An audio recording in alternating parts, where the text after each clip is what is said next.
Thailand వెళ్లాలి అనుకునే భారతీయులకు ప్రస్తుతం ఉన్న 60 రోజుల వీసా రహిత బస పరిమితిని 30 రోజులకు తగ్గించాలని థాయ్ ప్రభుత్వం యోచిస్తోంది.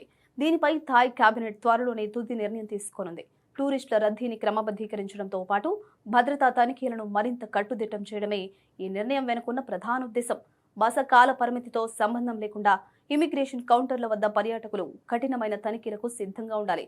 ప్రస్తుతం థాయిలాండ్ చేరుకున్నాక థాయిలాండ్ డిజిటల్ అరైవల్ కార్డ్ సమర్పించడం తప్పనిసరి. వీటితో పాటు తిరిగి వెళ్లేందుకు కన్ఫర్మ్ అయిన విమాన టికెట్, అక్కడ ఉండడానికి అవసరమైన తగినంత నగదును కూడా చూపించాల్సి ఉంటుంది. వీసా రహిత గడువు ముగిసేలోపు మీరు దేశం విడిచి వెళ్తారని నిరూపించేందుకే ఈ పత్రాలను అధికారులు అడుగుతారు. స్థానిక నివాస నిబంధనలను పర్యాటకులు ఖచ్చితంగా పాటించేలా చూడడమే ఈ తనిఖీల లక్ష్యం. థాయిలాండ్ వీసా రహిత బస కాల పరిమితిలో రాబోయే మార్పులు ఒకవేళ బస పరిమితిని 30 రోజులకు తగ్గిస్తే పర్యాటకులకు ఎక్స్టెన్షన్ అనేది చాలా కీలకం కానుంది. పర్యాటకులు అదనపు సమయం కోసం స్థానిక ఇమిగ్రేషన్ కార్యాలయాల్లో దరఖాస్తు చేసుకోవచ్చు.